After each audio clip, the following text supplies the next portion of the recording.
नहीं,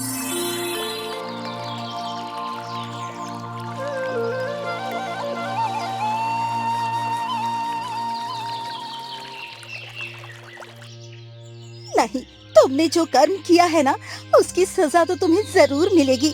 तुम्हें ये पाप करने से पहले सोचना चाहिए था। नहीं नहीं नहीं नहीं नहीं, देखो मुझे माफ कर दो।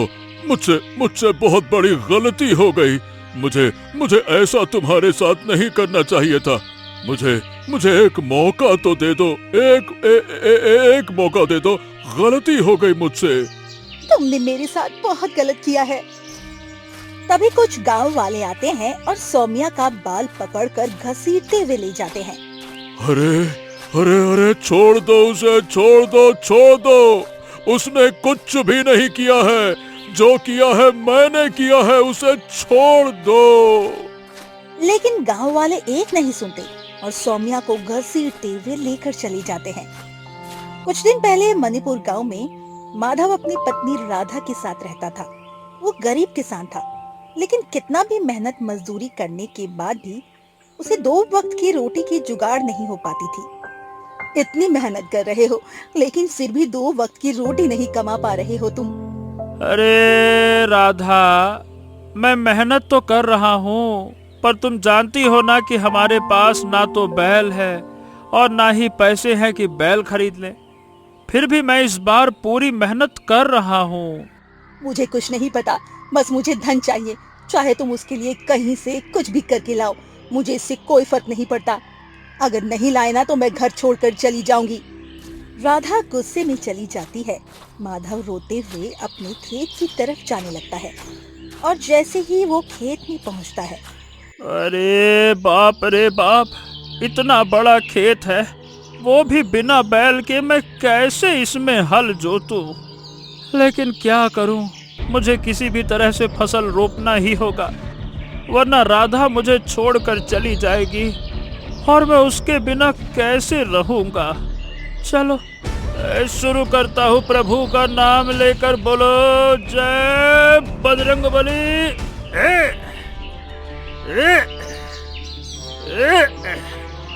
माधव हल उठाकर पूरे खेत में हल खुद ही जोतना शुरू करता है। उसे देखकर आसपास के सभी गांव वाले हंसने लगते हैं, उसका मजाक बनाने लगते हैं। अरे देखो देखो देखो, वो देखो, ये माधव वो खुद ही बैल की तरह अपने खेतों में हल जोत रहा है। देखो।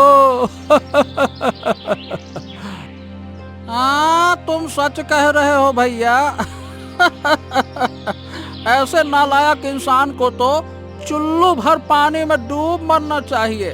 बताओ भला, पूरी जिंदगी काम करता रहा, फिर भी ढंग का बैल नहीं खरीद सकता है।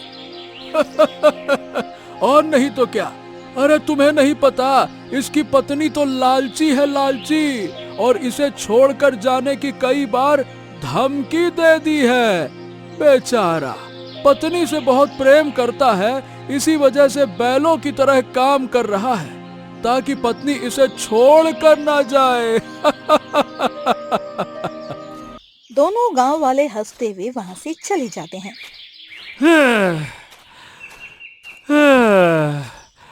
हंस लो, कितना भी हंस लो। एक गरीब इंसान पर हंसने के लिए सभी तैयार रहते हैं, लेकिन कोई उसकी मदद नहीं करता। अरे चाहे कुछ भी हो जाए, पर मैं अपनी फसल तो रोप कर ही रहूंगा। हाँ।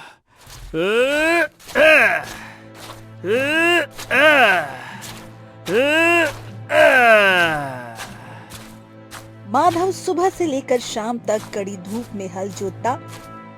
तभी अचानक उसे चक्कर आ जाता है और वो वहीं बेहोश हो जाता है। तभी वहां पर एक बैल आता है और माधव को उठाने लगता है। अरे सच में लगता है ऊपर वाले ने मेरी मदद करने के लिए एक बैल भेजा है। अरे अरे जय हो नंदी भगवान, कृपा बना दी आपने, लगता है आज तो मेरी किस्मत अब बदल जाएगी। बस बस बस बस बस बस बस। अब इसकी मदद से मैं अपने बचे हुए खेत को भी जोत लूंगा। सच में तुम कमाल हो। चल हुर्र, अरे सीधे सीधे हर चल चल चल चल चल चल हुर्र, माधव बैल की मदद से पूरे खेत की जुताई कर लेता है और खेत भी पूरी तरह तैयार हो जाता है।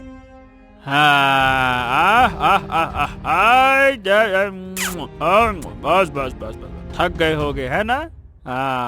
अब देखो, पता नहीं कौन हो तुम, किसके बैल हो ये भी नहीं पता, लेकिन तुम्हारी वजह से आज ये पूरा खेत तैयार हो गया। अरे अपनी मेहनत से तो मैं कई दिन से जोत रहा था, लेकिन आज जाकर ये खेत तैयार हुआ है। तुम मेरे बहुत अच्छे दोस्त हो। चलो चलो तुम मेरे साथ चलो, मेरी पत्नी तुम्हें देखेगी ना, बहुत खुश हो जाएगी। चलो चलो चलो। और आज चल चल चल चल चल। माधव बैल को लेकर घर की तरफ जाने लगता है। अरे ये भिखारी तो खुद ही खेत जोत रहा था, फिर इसके पास ये बैल कहाँ से आ गया? क्यों भाई? हाँ, ये ऐसा कैसे हो सकता है? और बैल भी इतना दमदार, एकदम जबरा। जरूर कुछ किया होगा जो हम लोगों को नहीं पता।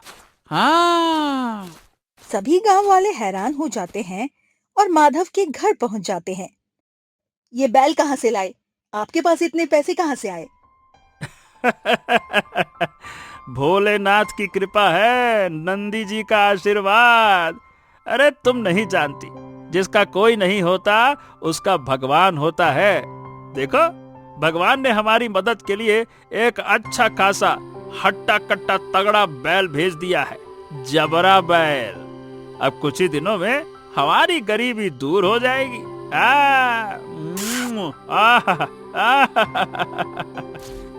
बैल को दरवाजे पर बांधकर घर के अंदर चला जाता है माधव।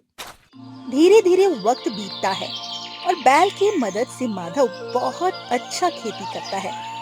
एक दिन जैसे ही माधव खेत जाता है, तभी फसल देखते ही वो काफी खुश हो जाता है। हाँ, वाह वाह वाह वाह वाह, क्या बात है, क्या बात है। इतनी अच्छी फसल तो मैंने अपने पूरे जीवन में कभी नहीं देखी।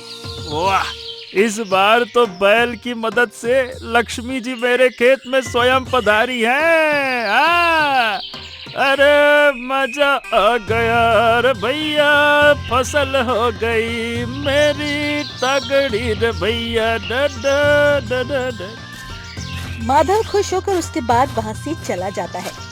अरे जमींदार जी के खेत में मैंने इतनी सारी खाद डाली, मेहनत की, फिर भी जमींदार की फसल इतनी खराब और इस ससुरे भिखारी की फसल इतनी अच्छी कैसे हो सकती है? मुझे जाकर जमींदार साहब को बताना होगा। हाँ। छगन परेशान होकर जमींदार के पास जाता है। अरे अरे अरे अरे, आराम से पहले सांस तो ले ले। क्या हो गया छगन? ये तू पागलों की तरह हाफता हुआ क्यों आया? सब ठीक तो है ना? है? इस बार मेरी फसल कैसी हुई है?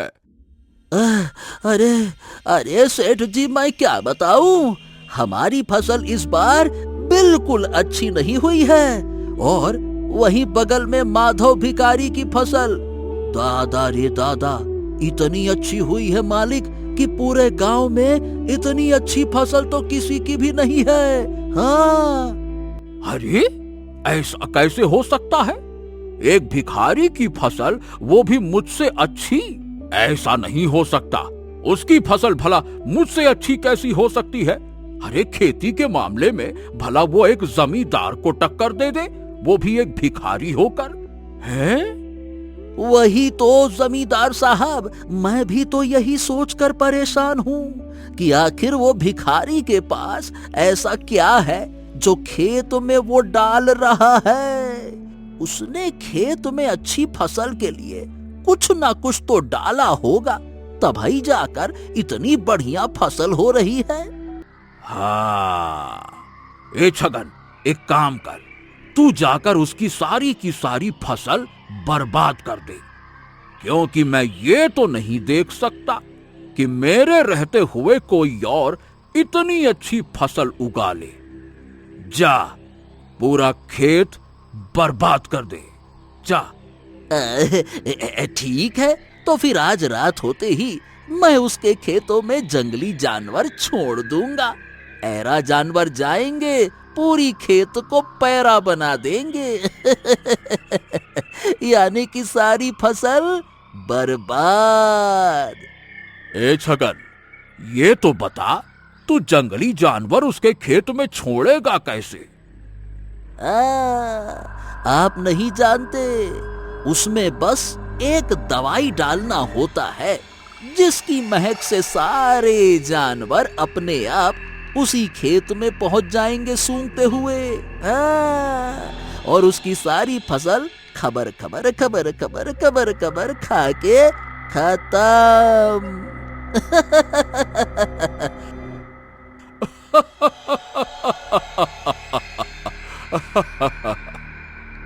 फिर छगन और जमींदार दोनों जोर जोर से हंसने लगते हैं। वहीं दूसरी तरफ माधव अपनी बैल के पास बैठकर बात कर रहा होता है। देखो दोस्त, जब से तुम मेरे साथ आए हो ना, अरे मेरे खेत की सभी फसल एकदम मस्त हो गई है, तगड़ी। अरे जैसे तुम जबरा, वैसे ही जबरदस्त मेरी फसल। और देखना, इस बार ना फसल बेचकर मैं सारा का सारा कर्जा चुका दूंगा। फिर मेरी पत्नी भी खुश हो जाएगी, क्योंकि क्या है, हर वक्त वो मुझसे लड़ती रहती है, ताने मारती है, गुस्सा करती रहती है। लेकिन अब नहीं करेगी। लेकिन हाँ, पता है दोस्त, वो दिल की बुरी नहीं है, बहुत अच्छी है वो। हाँ, अब क्या है कि वो भी थक गई है मेरी गरीबी से। लेकिन इस बार मेरी फसल बिकते ही वो एकदम खिलखिला उठेगी, खुश हो जाएगी। और बताओ, कुछ खाओ भाई, खाओ। ऐसे देखते रहोगे क्या टुकुर टुकुर? खा लो, हो गया, खा लो खा लो। ऐसे ही रात बीत जाती है।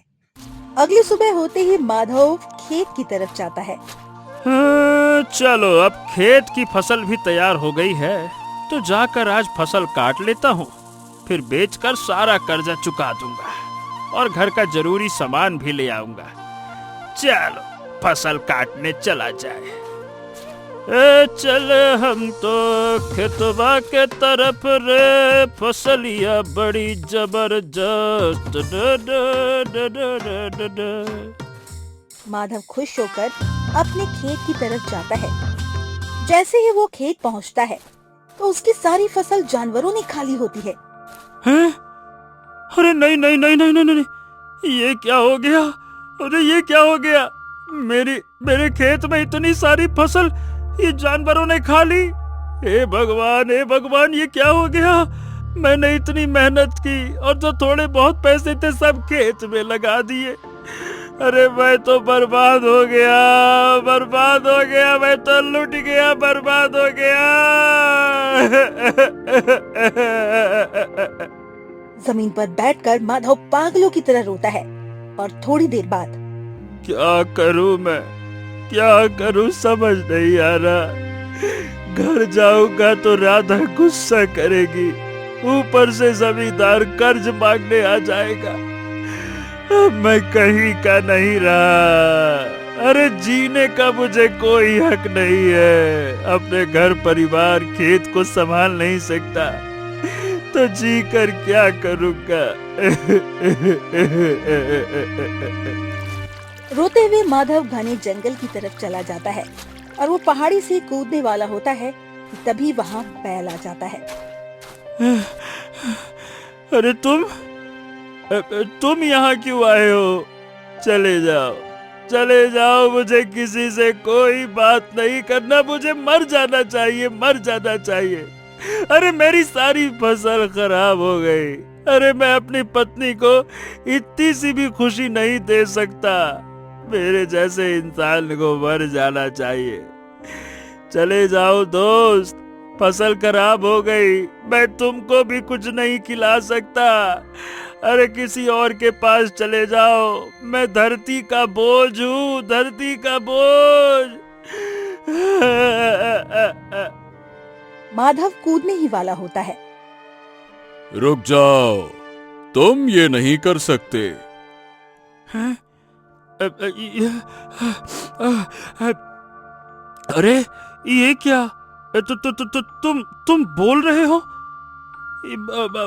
भला ये कैसे हो सकता है? तुम तो एक बैल हो, बैल होकर इंसान की तरह कैसे बोल सकते हो? मैं कोई सपना तो नहीं देख रहा हूँ? नहीं नहीं नहीं नहीं नहीं, तुम कोई सपना नहीं देख रहे हो। मैं बोल सकता हूँ क्योंकि मैं कोई साधारण बैल नहीं हूँ। मेरा एक रहस्य है। अरे दादा रे, भला बैल का भी कोई रहस्य होता है क्या? साक्षात नंदी बाबा है क्या? भोलेनाथ भी हैं क्या साथ में? हे भगवान, अरे मुझे तो विश्वास नहीं हो रहा। जल्दी से बताओ तुम्हारा क्या रहस्य है भाई? देखो, तुम पहले आत्महत्या मत करो, फिर मैं तुम्हें अपना रहस्य जरूर बताऊंगा। हाँ ठीक है, मैं आत्महत्या नहीं करूंगा, पर तुम मुझे पहले अपना रहस्य तो बताओ। सही से बताना। आप नंदी बाबा है ना? अरे बोलो ना। अरे तो अच्छा ये बताओ, तुम इस बैल के रूप में क्यों हो और इंसानों की तरह कैसे बोल सकते हो?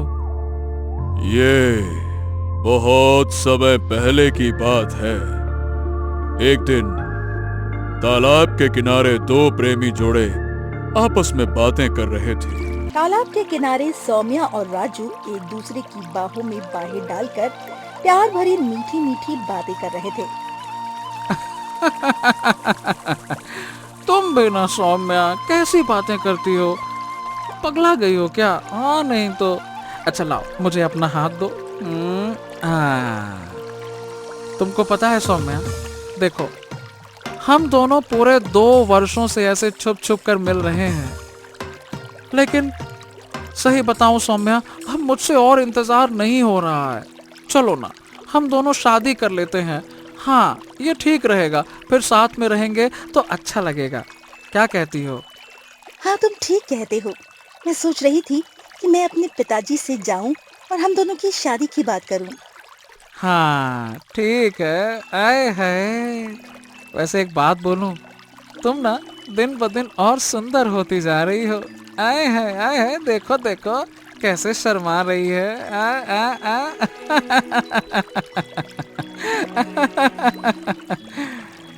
ये तुम्हारे प्यार का असर है। दोनों एक दूसरे के बालों में हाथ डालकर प्यार भरी मीठी मीठी बातें करने लगते हैं। तभी इतने में वहाँ से एक साधु गुजरता है और ये देखते ही वहाँ पर रुक जाता है। छी छी छी छी छी छी छी छी, ये हमें क्या देखने को मिल रहा है? अरे तुम दोनों, अरे तुम लोग ये, ओहो, इतना गंदा काम क्यों कर रहे हो? क्या तुम्हें शर्म नहीं आती है? ये आप कैसी बातें कर रहे हो साधु महाराज? हम तो यहाँ पर कुछ भी गंदा काम नहीं कर रहे। हम तो बस अपनी प्यार भरी बातें कर रहे हैं और हम दोनों एक दूसरे से बहुत प्यार करते हैं। अरे बेवकूफों, अरे शादी से पहले एक दूसरे से प्रेम, और वो भी इस तरह से मिलना, हाथों में हाथ, बाहों में बाहें, ये सब क्या है? एक दूसरे की बाहों में बाहें डालकर बात करना आवश्यक है क्या है? अरे तुम जैसे लोगों की वजह से ही धरती पर इतनी गंदगी फैल रही है। तुम दोनों को इसकी सजा अवश्य मिलेगी। क्यों मिलेगी? और आप ये कैसी बातें कर रहे हैं साधु बाबा? हम दोनों एक दूसरे से बहुत प्रेम करते हैं और एक दूसरे की मर्यादा भी जानते हैं। हमने कभी भी अपनी मर्यादा नहीं लांघी है। तो हमने ऐसा कौन सा काम कर दिया है जिससे हम दोनों को अपने प्यार पर शर्मिंदा होना पड़े और आपकी सजा भुगतनी पड़े? क्या बात करते हैं आप? बदतमीज कहीं के।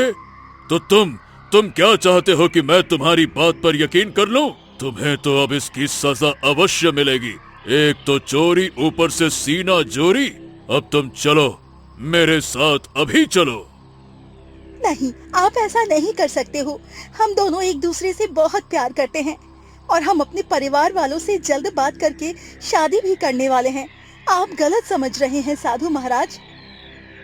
अच्छा, अरे बच्चे, हम बहुत ज्ञानी हैं, ज्ञानी, और तुम हमें सिखाओगी कि हम क्या कर रहे हैं? हम सही कर रहे हैं, और अब तो तुम्हें इसकी सजा मिलकर ही रहेगी। चलो, चलो मेरे साथ, चलो। साधु सौम्या को जबरदस्ती खींचते हुए वहाँ से ले जाने लगते हैं। छोड़ दीजिए साधु महाराज, आप ऐसा नहीं कर सकते हैं। ये मेरी प्रेमिका है और आप मेरी प्रेमिका को ऐसे नहीं छू सकते हैं। आप साधु होकर अपनी मर्यादा को लांघ रहे हैं साधु महाराज। इस तरह से किसी अनजान और पराई लड़की को पकड़ना, छूना, ये ठीक बात नहीं है। अच्छा, नालायक ना समझ लड़के, अब तुम हमारे चरित्र पर उंगली उठा रहे हो। अब देखो हम तुम्हारे साथ क्या करने वाले हैं। चलो मेरे साथ। साधु सौम्या को पूरे गांव समाज के सामने ले जाते हैं और राजू उसके पीछे पीछे जाता है। अरे कौन है इस लड़की और लड़के के माँ बाप? सभी के सभी सामने आओ। कौन है इनके माता पिता? सामने आओ। इतने में ही सौम्या के माता पिता और राजू के माता पिता और सभी गांव वाले इकट्ठा हो जाते हैं। अरे, ये तो मेरी बेटी है। साधु महाराज, इससे क्या गलती हो गई? हाँ, ये तो मेरा बेटा राजू है। आखिर मेरे बेटे राजू से क्या गलती हो गई साधु महाराज, जो आप इस तरह से भड़क रहे हैं? कैसे माँ बाप हो तुम लोग? अपने बच्चों को तुमने ढंग से संस्कार भी नहीं दिए। अरे शादी से पहले ये लोग छुप छुप कर मिल रहे हैं। अरे कितना गंदा काम करते हैं। तुम लोगों को जरा सी भी शर्म नाम की चीज नहीं है। और हमारे धर्म वैसे ही भ्रष्ट होते जा रहे हैं तुम्हारे इन बच्चों की वजह से। ये बच्चे समाज में गंदगी फैलाते हैं। साधु महाराज, लेकिन इन लोगों ने किया क्या है? इन लोगों ने हमारे समाज की, हमारे धर्म की मान मर्यादा को मिट्टी में मिला रखा है और शादी से पहले एक दूसरे के बाहों में बाहें डालकर बातें कर रहे हैं जैसे ये पति पत्नी हो। तुम लोगों को शर्म आनी चाहिए।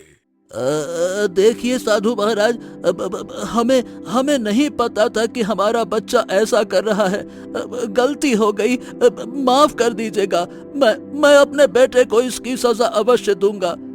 आइंदा फिर ये कभी इस लड़की से नहीं मिलेगा। हाँ, मेरी बेटी से भी गलती हो गई और मैं उसे कड़ी से कड़ी सजा दूंगा और वो आज के बाद इस लड़के से कभी नहीं मिलेगी। साधु महाराज, बच्चे हैं, गलती हो गई, माफ कर दीजिए। आप तो बड़े हैं ना। नहीं, हरगिज नहीं। ये गलती माफी के लायक नहीं है। इन लोगों ने जो पाप किया है इसकी सजा तो इन्हें जरूर मिलेगी। यहाँ तक कि इस लड़के ने हमारे चरित्र पर भी सवाल उठाया और अब ये पूरे गांव का मामला है। गांव वालों, बताओ इसे क्या सजा मिलनी चाहिए? अरे, हमारे गांव में इतना घिनौना काम हो रहा है, इसके लिए तो भैया मौत की सजा ही मिलनी चाहिए। इससे समाज और धर्म दोनों प्रदूषित हो रहे हैं। नहीं, मौत की सजा आसान सजा है। हम ऐसी सजा देंगे कि ये कभी एक दूसरे से नहीं मिल पाएंगे। हरी, ये तुम्हारी जिम्मेदारी है कि तुम अपनी बेटी को बंद कमरे में रखो, सादा खाना दो, बिना तेल मसाले और नमक के, और बासी रोटी, बासी चावल खिलाओ और इसे घर से बाहर मत निकलने देना। ठीक है, आपने और गांव वालों ने जो फैसला किया है, हम उस फैसले का सम्मान करते हैं। ठीक है, ऐसा ही करेंगे।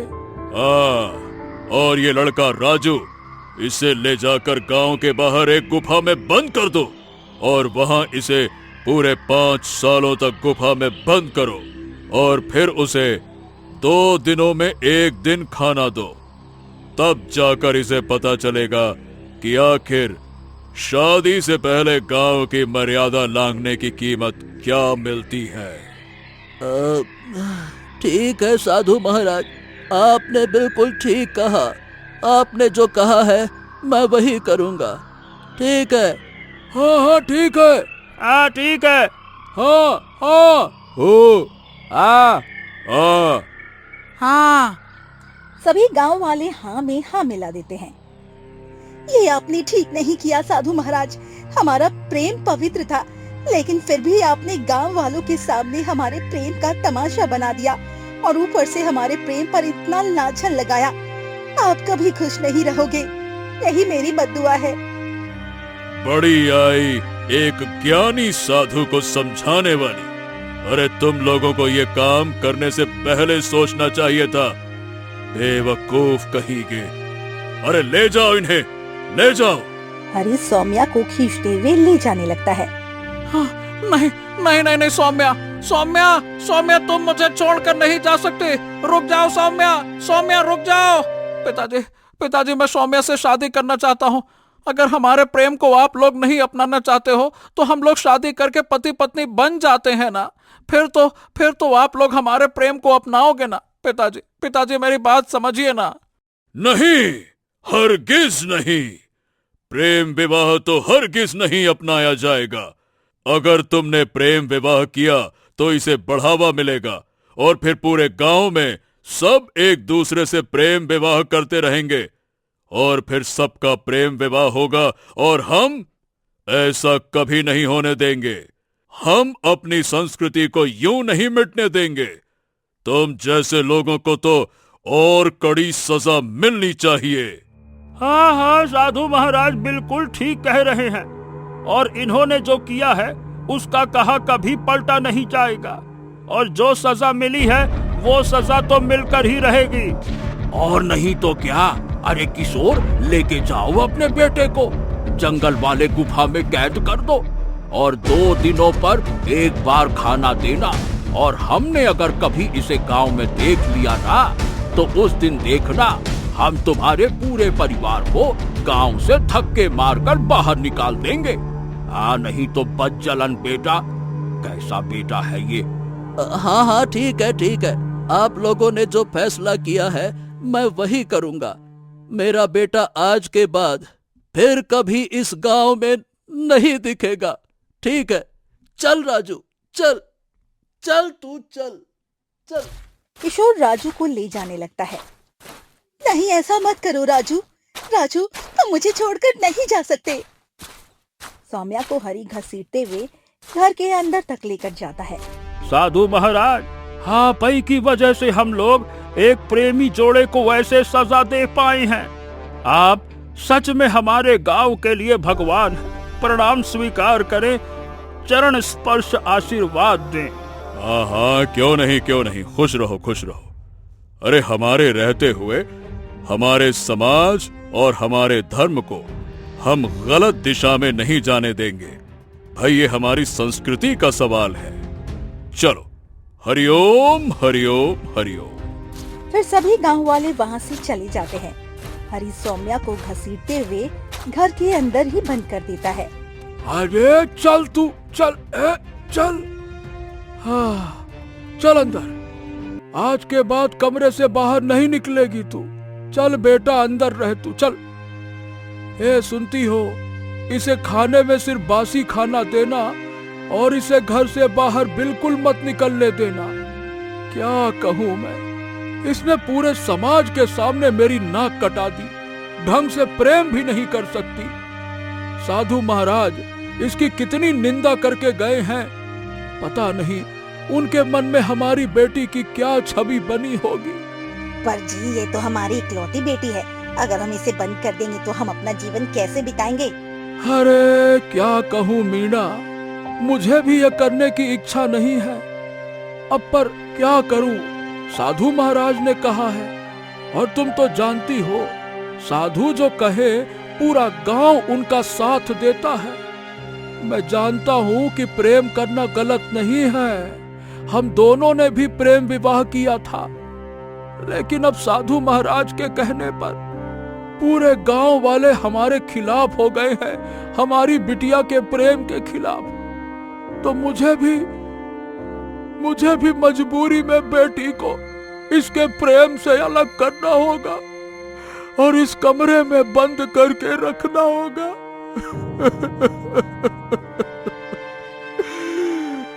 मीना और हरी दोनों रोने लगते हैं। फिर ऐसे ही कुछ दिन बीतता है। माँ, पिताजी मुझे बाहर निकालिए ना, मैं इतने दिनों से राजू से नहीं मिली हूँ। पता नहीं उसके साथ वो लोग क्या कर रहे होंगे। मुझे यहाँ से जाने दीजिए। माफ कर दे बेटी, पर मैं चाह कर भी तुम्हें यहाँ से नहीं निकाल सकती हूँ। इतने में ही वहाँ एक गाँव वाला आ जाता है। अरे क्यों मीणा, तुमने अपनी बेटी को घर से निकाला तो नहीं? और तुम उसे बासी खाना तो देती हो ना? हाँ, मैं पंचायत के फैसले का सम्मान करती हूँ। मैंने अपनी बेटी को एक दिन भी घर से निकलने नहीं दिया और उसे रोज बासी खाना ही देती हूँ। हाँ हाँ, यही तो ठीक है। और अगर उसे कभी घर से बाहर निकलते देख लिया ना, तो उस दिन हम पूरे गांव वाले मिलकर तुम्हारी बेटी को जान से मार देंगे। नहीं नहीं, ऐसी नौबत नहीं आएगी। मैं अपनी बेटी को कभी बाहर नहीं निकलने दूंगी। सभी गांव वाले वहां से चले जाते हैं। हे भगवान, ये दिन देखने से पहले आपने मुझे मार क्यों नहीं दिया? अपनी ही बेटी को कैदी की तरह बंदी बना के रखा हूँ। अगर मैंने इसे बाहर निकाला तो गांव वाले जान से मार देंगे। क्या बताऊं?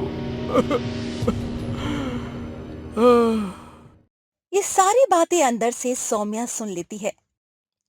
गांव वाले कितने पत्थर दिल हो गए हैं। सब साधु की वजह से हुआ है। पता नहीं राजू के साथ क्या क्या हो रहा होगा।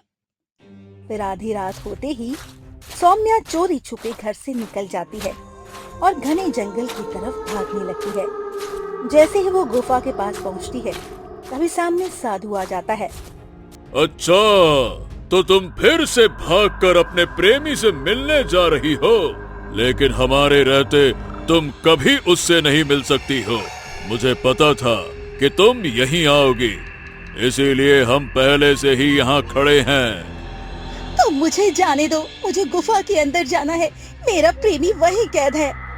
तुम्हारा प्रेमी इसी गुफा में है, लेकिन तुम उससे नहीं मिल सकती हो।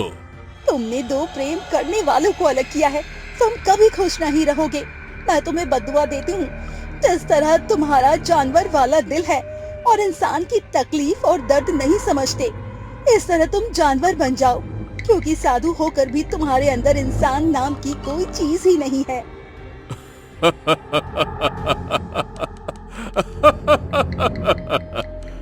एक मामूली सी लड़की होकर तुम एक ज्ञानी साधु को बद्दुआ दे रही हो। तुम्हारे इन फालतू की बातों से हमारा कुछ नहीं बिगड़ने वाला।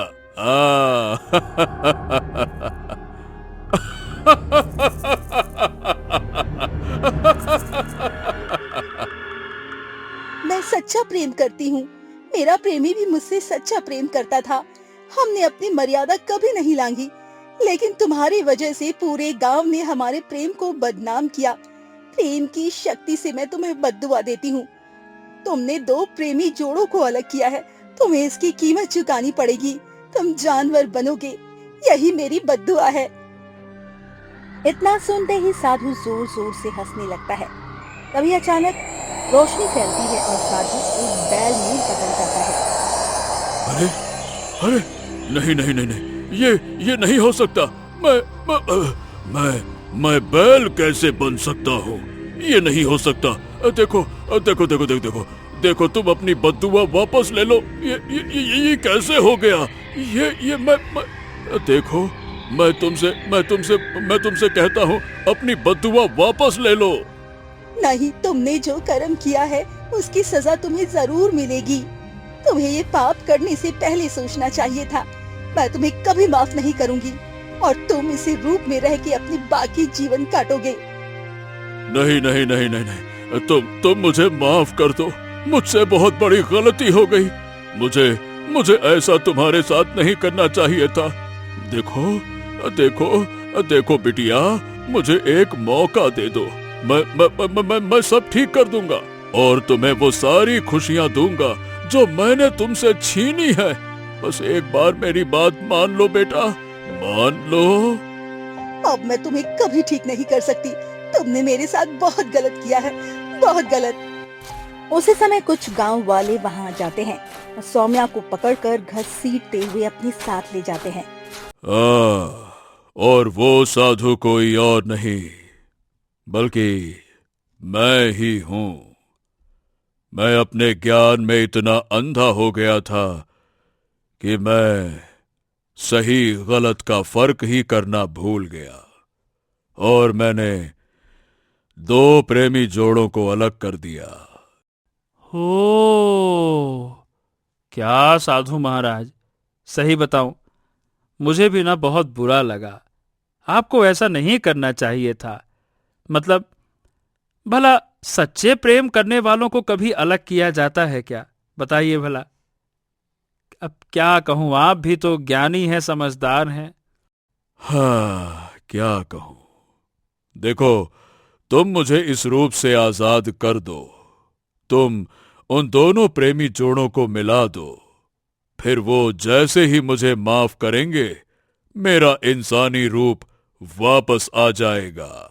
हाँ ठीक है, वैसे भी मेरे पास कुछ है नहीं, मैं तो यूं ही मरने जा रहा था। तो उससे पहले मैं आपको ठीक करके जरूर जाऊंगा। भले ही आपने मेरा कुछ भी किया हो, लेकिन आपकी मदद से मेरी फसल तो बहुत अच्छी हुई थी और आपने मेरी बहुत मदद भी की है। चलिए चलते हैं, आइए। फिर बैल माधव को लेकर वहां से गुफा की तरफ जाता है। ओ, तो इसी गुफा में राजू कैद है? हाँ, यही कैद है वो। तभी माधव गुफा के अंदर जाता है जहां राजू पागलों की तरह एक पिंजरे में कैद होता है। तुम, अरे तुम कौन हो? कौन हो? देखो देखो, मुझे यहाँ से बाहर निकालो, भगवान के लिए। मुझे मेरे सौम्या से मिलना है। मुझे उसकी याद आ रही है। पता नहीं गांव वाले उसके साथ क्या कर रहे होंगे। मुझे यहाँ से बाहर निकाल दो, बस एक बार बाहर निकाल दो। निकाल दोगे ना? मेरी सौम्या मेरे बिना पता नहीं क्या कर रही होगी। मुझे यहाँ से बाहर निकाल दो, मुझे यहाँ से निकाल दो। शांत हो जाओ राजू, शांत। तुम चिंता मत करो, मैं तुम्हें छुड़ाने ही आया हूँ। चलो मेरे साथ चलो, आ जाओ। फिर माधव और बैल राजू को पिंजरे से बाहर निकाल देता है और अपने साथ लेकर गांव की चौपाल पर आ जाता है।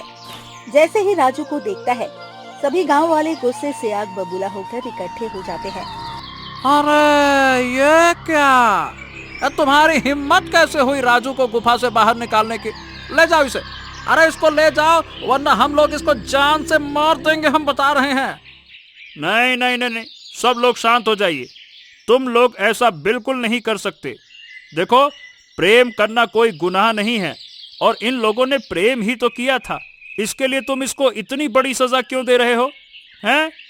अरे क्योंकि हमारे साधु महाराज ने कहा था कि प्रेम करना गुनाह है, समाज के लिए, धर्म के लिए, और ये लोग हमारी संस्कृति को बुरी तरह से खराब कर रहे हैं। इसीलिए इन लोगों को सजा मिलनी चाहिए। हाँ, बस, ये फालतू की बातें मत करो। धर्म, समाज और संस्कृति, नहीं तो वो साधु महाराज ये हैं जो तुम्हारे पास बैल के रूप में खड़े हैं। ये कोई बैल वैल नहीं, बल्कि वही साधु महाराज हैं जो एक बैल के रूप में बदल गए हैं और ये खुद अपने किए पर पछता रहे हैं, माफी मांग रहे हैं, क्योंकि सच्चे प्रेम की बद्दुआ इनको लगी है। समझे? हाँ? अरे ये कैसे हो सकता है? दादा रे दादा, भला साधु महाराज बैल के रूप में कैसे आ सकते हैं भाई? यही तो सच्चे प्रेम की ताकत है। इसीलिए तुम जल्दी से उस लड़की को बुलाओ। ठीक है, मैं अभी लेकर आता हूँ। फिर सभी गांव वाले मिलकर मीना के घर जाते हैं। आप लोग यहाँ क्यों आए हैं? मैं अपनी बेटी को घर से बाहर नहीं निकाली हूँ, उसे घर में ही रखा है। अरे हमें तुम्हारी बेटी को गांव के चौपाल पर लेकर जाना है। और जानती हो बहन, वो साधु बाबा जो इतना बड़ा बड़ा ज्ञान बांट रहे थे ना, एक बैल बन गए हैं। हाँ, अरे जल्दी चलो, बड़ा मामला हो गया है। लेकर आओ, सौम्या को लेकर आओ, चलो। तभी गांव वाले सौम्या को घर से बाहर निकालते हैं। तुम लोग मुझे कहाँ ले जा रहे हो? साफ साफ बताओ। अरे तुम चलो यहाँ से, चलो चलो आओ। सौम्या को गांव के चौपाल पर लाया जाता है और राजू को देखते ही सौम्या भागकर उसके गले लग जाती है। राजू, तुम ठीक तो हो ना? मैं बहुत परेशान थी कि पता नहीं ये लोग तुम्हें जिंदा रखे भी है या नहीं। हाँ, सौम्या सौम्या, मुझे भी तुम्हारी बहुत फिक्र हो रही थी कि पता नहीं तुम गांव में किस हालत में होगी। ये क्या हालत बना ली है सौम्या? ऐसा लगता है कि कई दिनों से तुम्हें खाना नहीं मिला है ना? नहीं दिया ना किसी ने खाना। मैं तुम्हारी याद में पागल सी हो गई थी। और ये बैल यहाँ क्या कर रहा है? इसे मेरे सामने से ले जाओ, मैं इसे देखना भी पसंद नहीं करती हूँ। देखो सौम्या, तुम्हारे साथ सच में साधु महाराज ने बहुत गलत किया और मैं उनके साथ नहीं हूँ, क्योंकि प्रेम पवित्र है और पवित्रता पर उंगली उठाना बहुत बड़ा अपराध है। लेकिन ये जो बैल हैं, ये साधु महाराज हैं और ये मेरे बहुत अच्छे दोस्त हैं। इन्होंने मेरी बहुत मदद की।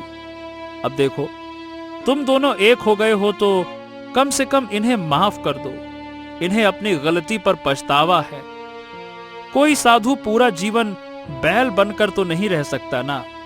इनके पाप का प्रायश्चित हो चुका है। हाँ हाँ सौम्या, ये ठीक कह रहे हैं। देखो, साधु महाराज की आंखों से आंसू गिर रहे हैं। अब देखो, सही बात है, हमें भी माफ कर दो। हम सब ने तुम्हारे प्रेम को नहीं समझा। प्रेम बड़ा पवित्र होता है, ये हमें आज समझ में आ गया। ठीक है, मैं इतनी भी बुरी नहीं हूँ। मेरा प्रेम किसी के आंसू की कीमत पर नहीं रह सकता। मैं इन्हें माफ करती हूँ, क्योंकि मुझे मेरा प्रेम मिल गया और मैं अपने प्रेम के साथ जीवन बिताना चाहती हूँ। इसीलिए मैं साधु महाराज को अपनी बद्दुआ से आजाद करती हूँ। इतना कहते ही तेज रोशनी फैलती है और साधु महाराज फिर से इंसानी रूप में आ जाते हैं। तभी गांव वालों की आंखों में आंसू आ जाते हैं। हाँ, अब मैं भटक गया था। मैं आप सबसे माफी मांगता हूं, खास करके सौम्या तुमसे। अब क्या कहें, मैंने तुम्हारे प्रेम का बहुत अपमान किया और बेटी, पता नहीं कितने अपशब्द इस्तेमाल किए। साधु महाराज सौम्या और राजू के पैर पकड़ लेते हैं। नहीं, आप ऐसा मत कहिए। मैंने आपको माफ कर दिया है। आप यहाँ से चले जाइए बस। तभी साधु उठता है और माधव के पास जाता है। माधव, आज तुम्हारी वजह से मैं फिर से इंसान बन पाया और मैंने बहुत बड़ा अपराध किया, एक प्रेमी जोड़े पर उंगली उठाकर, प्रेम की पवित्रता पर लांछन लगाकर। इस वजह से अब मैं इस गांव में नहीं रह सकता। मैं अब हिमालय जा रहा हूं तप करने, और तब तक तप करूंगा जब तक मैं इसका प्रायश्चित ना कर लूं। लेकिन तुमने मेरी मदद की है, इसलिए तुम्हारी स्थिति भी मैं जरूर ठीक करूंगा। फिर साधु महाराज अपनी झोली में से एक मिट्टी निकालते हैं। साधु महाराज घने जंगलों की तरफ चले जाते हैं और माधव वो मिट्टी लेकर अपने खेत में आता है। सारा फसल बर्बाद देखकर माधव सर पकड़कर बैठ जाता है।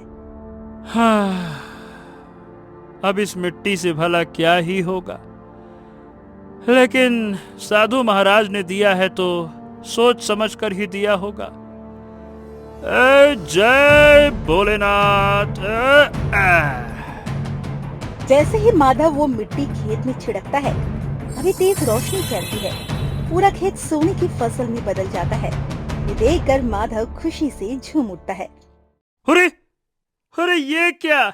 मेरे खेत में तो पूरी फसल सोने की हो गई। अरे रे रे रे रे रे रे। ये मिट्टी तो सच में चमत्कारी मिट्टी है। अब मेरी सारी तकलीफें दूर हो जाएंगी। आए राधा, ओ राधा। फिर माधव खुशी खुशी सारी सोने की फसल काटकर बेच देता है। उसे अच्छे खासे पैसे मिल जाते हैं। माधव उस पैसों से गांव के सभी गरीब दुखियों की मदद करता है और खुशी पूर्वक अपना जीवन जीने लगता है। प्रिय दर्शकों, अगर आपको ये कहानी अच्छी लगी हो तो वीडियो को लाइक करके कमेंट में हमें ज़रूर बताइए कि कहानी कैसी लगी। और ऐसे ही मनोरंजक कहानियों का आनंद लेने के लिए हमारे चैनल टूनी वर्ड्स को सब्सक्राइब करें।